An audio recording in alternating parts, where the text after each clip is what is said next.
तो चलिए इस वीडियो में हम लोग समझने वाले हैं क्लास 10 का साइंस चैप्टर। और क्लास 10 का जो साइंस का पहला चैप्टर है वो है रासायनिक अभिक्रिया एवं समीकरण। इस वीडियो में या इस क्लास में हम लोग जानने वाले हैं कि रासायनिक समीकरण या रासायनिक अभिक्रिया और रासायनिक समीकरण क्या है, उसी के बारे में बात करेंगे। और ये रासायनिक अभिक्रिया कितने प्रकार के होते हैं, और अगर कहीं भी किसी भी पदार्थ में रासायनिक अभिक्रिया हो रही है तो उसमें क्या क्या बदलाव, क्या क्या चेंजिंग आते हैं, उसके बारे में समझेंगे। तो चलिए वीडियो को शुरू करते हैं। और अगर आप लोग नए हैं तो प्लीज चैनल को सब्सक्राइब कर लीजिए। तो चलिए शुरू करते हैं। लिखे हैं रासायनिक अभिक्रिया। रासायनिक अभिक्रिया का मतलब होता है जब एक पदार्थ प्रतिक्रिया करके या एक पदार्थ बदल कर एक नए पदार्थ का निर्माण करते हैं, उसी को रासायनिक अभिक्रिया कहते हैं। वो पदार्थ एक भी हो सकता है या एक से अधिक भी हो सकता है, उसी को क्या कहेंगे?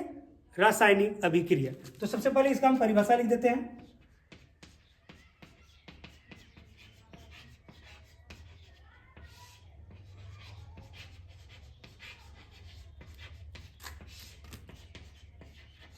जब कोई पदार्थ या जब कोई पदार्थ बदल कर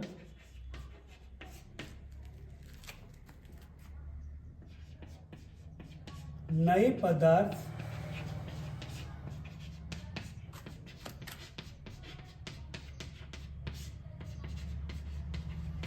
करते हैं तो उसे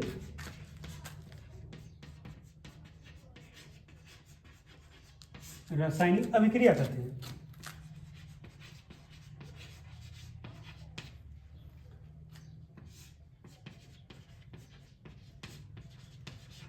अब रासायनिक अभिक्रिया होने के पश्चात क्या क्या हमें देखने को मिलेगा? तो सबसे पहली बात, इसका जो कलर है यानी रंगों में परिवर्तन हो सकता है। चलिए हम लिख देते हैं।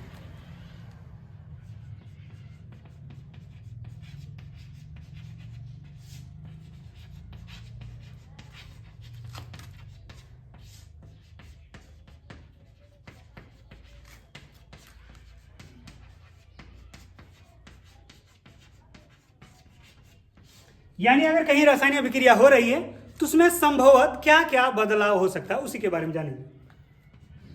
जैसे रंगों का परिवर्तन,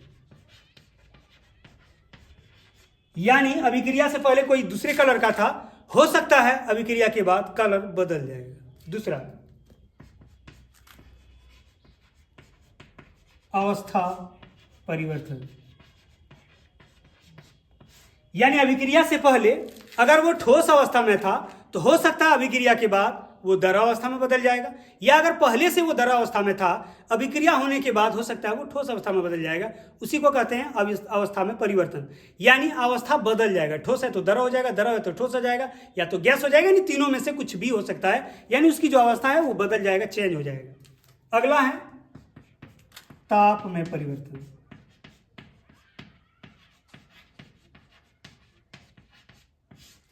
यानी उस पदार्थ का जो टेम्परेचर है अभिक्रिया होने के बाद और अभिक्रिया होने से पहले दोनों का जो टेम्परेचर है वो हो सकता है अलग हो जाएगा। जैसे मान लिया जब पहले बहुत ठंड था, अभिक्रिया होने के बाद गर्म हो गया, या पहले गर्म था, अभिक्रिया होने के बाद ठंड हो गया, यानी उसका जो टेम्परेचर है वो बदल जाएगा। उसी को कहते हैं ताप में परिवर्तन। यानी अगर कहीं अभिक्रिया हो रही है, इसका मतलब इनमें से कुछ ना कुछ आपको परिवर्तन श्योर दिखाई देंगे। अगला हमको जानना है गैस का निष्कासन, यानी अगर कहीं अभिक्रिया हो रही है तो हो सकता है उससे गैस उत्पन्न होंगे, गैस निकलेगा। आगे उष्मा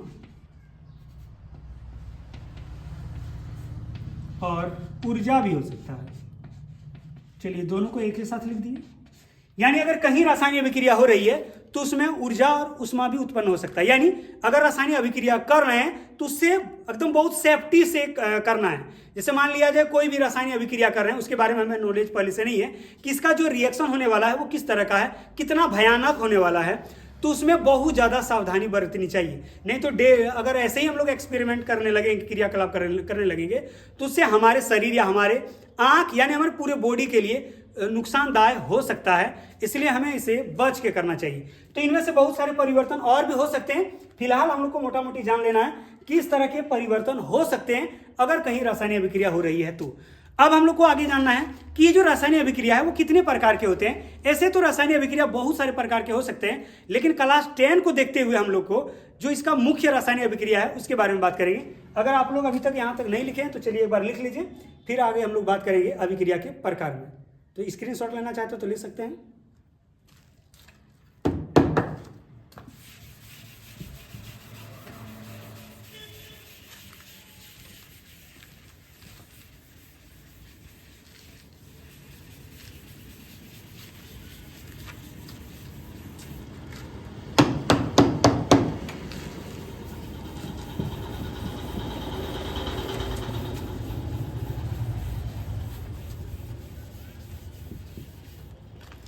चलिए तो आगे बात करेंगे रासायनिक अभिक्रिया के प्रकार।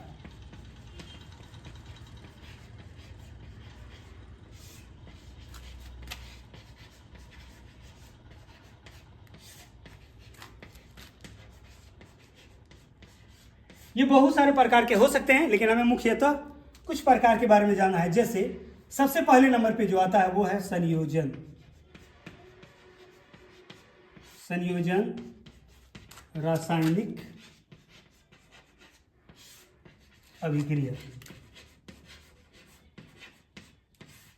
दूसरा है वियोजन, या तो वियोजन का और एक नाम है अपघटन।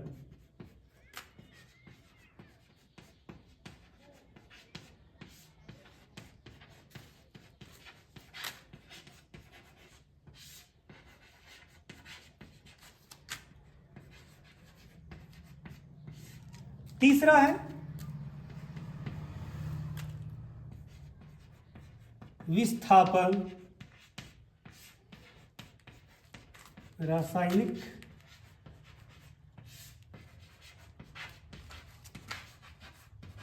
अभिक्रिया। आगे है द्विविस्थापन। द्विविस्थापन रासायनिक अभिक्रिया। आगे है उष्मा क्षेपी रासायनिक अभिक्रिया। आगे है उष्मा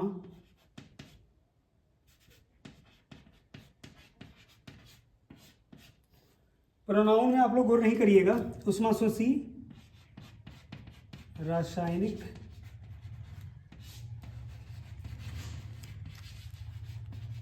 अभिक्रिया। आगे है उपचयन।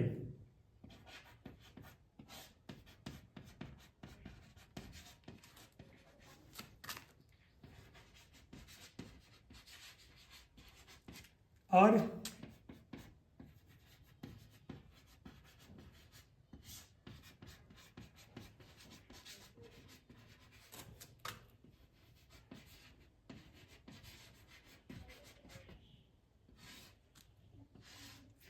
ये दोनों जो उपचयन और अपचयन है, इसका और एक नाम है रेडॉक्स रासायनिक अभिक्रिया। इसके जगह और एक वर्ड इस्तेमाल किया जाता है हाइड्रोजनीकरण अभिक्रिया, और एक होता है ऑक्सीकरण अभिक्रिया। जब हम एक एक अभिक्रिया के बारे में बात करेंगे उस समय उसके बारे में पूरा डिटेल से बात करेंगे। फिलहाल हम लोग को जानना है ये संयोजन वियोजन, इस तरह से 1 2 3 4 5 6 7 8 और भी बहुत सारे अभिक्रिया हो सकते हैं, लेकिन क्लास 10 के लिए इतने ही अभिक्रिया काफ़ी है। तो क्लास 10 में जो एग्जाम होने वाला है 2027 को, यानी 2026-27 सेशन में, उसमें ये अभिक्रिया से संबंधित भी सवाल पूछा जाता है। कभी कभी एक समीकरण दिया हुआ रहेगा और उसमें पूछ लिया जाएगा ये जो दिया गया समीकरण है ये किस प्रकार का अभिक्रिया है, या तो कभी कभी एक कोई समीकरण दिया हुआ रहेगा और उसमें इस तरह का भी बताने के लिए कहेगा संतुलित कीजिए, या तो कभी कभी इस तरह का भाषा भी दिया हुआ रहेगा और कहेगा एक उनमें से कोई एक का उदाहरण दीजिए। जैसे मान लिया जाए सवाल कहेगा कि संयोजन अभिक्रिया का उदाहरण दीजिए या वियोजन का दीजिए, यानी इन 8 में से कोई भी उदाहरण पूछ सकता है। तो हम लोग एक एक करके समझेंगे। इस वीडियो में हम लोग सिर्फ समझेंगे कि इसका जो अभिक्रिया लिखे हैं इसका मतलब क्या है, फिर हम लोग अगले वीडियो में बात करेंगे एक एक करके और एक एक पॉइंट को देखते जाएंगे। तो जैसे सबसे पहला है संयोजन अभिक्रिया। संयोजन रासायनिक अभिक्रिया का मतलब होता है वैसी रासायनिक अभिक्रिया जिसमें दो या दो से अधिक पदार्थ जुड़कर एक नया पदार्थ बनेगा। और इसमें एक शर्त है कि अभिक्रिया से पहले और अभिक्रिया के बाद का जो पदार्थ होगा वो दोनों बिल्कुल गुण में अलग होगा। रंग में भी बदल सकता है, अवस्था भी बदल सकता है, उसका टेम्परेचर वो भी बदल सकता है। अगर ठोस है तो द्रव होगा, द्रव है तो गैस है, यानी कुछ भी हो सकता है। अगला है वियोजन। वियोजन का मतलब होता है पहले एक पदार्थ रहेगा, टूटकर दो या दो से अधिक नए पदार्थों में डिवाइड हो जाएगा और पहले पदार्थ का गुण और बाद में टूटने के बाद जो पदार्थ बनेगा उन दोनों पदार्थ का जो गुण होगा वो अलग अलग होगा। अगला है विस्थापन। इस विस्थापन रासायनिक अभिक्रिया में क्या होता है, एक पदार्थ किसी दूसरे यौगिक के पदार्थों को हटा के उसके जगह खुद जाके बैठ जाता है, उसी को कहेंगे विस्थापन। और इसमें द्विविस्थापन अभिक्रिया में होता है जिसमें दो यौगिक रहेंगे, उसमें से दोनों यौगिक एक दूसरे यौगिक के जो पदार्थ होंगे उसको अपना अदला बदली कर लेगा, एक्सचेंज कर लेगा, अपना वाला उसको दे देगा, उसको अपने में ले लेगा, उसको कहेंगे द्विविस्थापन। अगला है ऊष्माक्षेपी और ऊष्माशोषी। ये जो ऊष्माक्षेपी अभिक्रिया है ऊष्मा दोनों में लग रहा है, तो क्षेपी और यहाँ है शोषी। क्षेपी का मतलब होता है उत्पन्न होना और शोषी का मतलब होता है कम होना, यानी क्षेपी ज्यादा होगा और शोषी कम होगा। अब देखिए नाम क्या है, ऊष्माक्षेपी यानी वैसी रासायनिक अभिक्रिया जिसमें अभिक्रिया के साथ साथ यानी अभिक्रिया हो रहा है और अभिक्रिया के साथ साथ क्या होगा, टेम्परेचर बढ़ जाएगा, उसको कहेंगे ऊष्माक्षेपी। अगला है ऊष्माशोषी। ऊष्माशोषी में क्या होता है, रासायनिक अभिक्रिया हो रहा है और अभिक्रिया होने के साथ साथ उसका जो टेम्परेचर है वो क्या होता है, पहले की तुलना में घट जाता है। अगला है अपचयन और उपचयन। इन दोनों में से देखिएगा लगभग सेम दिख रहा होगा, अपचयन और उपचयन। अपचयन में हाइड्रोजन जोड़ेंगे, पहले इसमें बात करते हैं उपचयन में। उपचयन में ऑक्सीजन जोड़ेंगे और ऑक्सीजन जुड़ेगा तो हाइड्रोजन की कमी होगी। और इसमें क्या होता है उल्टा, इसमें हाइड्रोजन जोड़ेंगे तो ऑक्सीजन की कमी होगी। तो उपचयन में ऑक्सीजन जुड़ता है और हाइड्रोजन की कमी होती है, उसको अपचयन कहेंगे। और अपचयन में हाइड्रोजन जुड़ता है और ऑक्सीजन कम होता है, उसको अपचयन कहेंगे। और इन दोनों अभिक्रिया को एक साथ अगर होते हुए देखें या अगर कहीं हो रहा है तो उसी को कहते हैं रेडॉक्स अभिक्रिया। आगे हम लोग बात करेंगे हाइड्रोजनीकरण भी और ऑक्सीकरण। ऑक्सीकरण मतलब जिसमें ऑक्सीजन जुड़ता है और हाइड्रोजनीकरण मतलब जिसमें हाइड्रोजन जुड़ता है। तो मुझे उम्मीद है आप लोग अच्छी तरह से समझ गए होंगे। अगर आप लोग चैनल को अभी भी सब्सक्राइब नहीं किए तो प्लीज़ सब्सक्राइब कर लें। तो चलिए अब हम लोग मिलते हैं अगले वीडियो में। धन्यवाद।